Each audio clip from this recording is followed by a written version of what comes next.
কোন বাড়ির ছেলেটা এই রাত 12টার সময় সোফায় বসে বসে পড়াশুনো করে? হ্যাঁ, কোন বাড়ির ছেলেটা এটা? তুমি আগে বলো, এটা কোন বাড়ির ছেলে? তুমি কে? তাতান কি?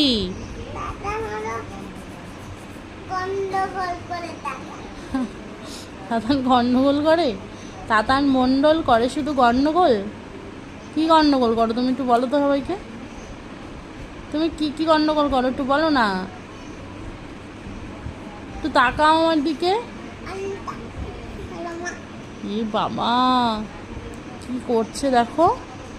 বাবা তুমি কি গন্ডগোল করছো একটু বলো তো। কার সাথে গন্ডগোল করো? যা যা, কলমটা পড়ে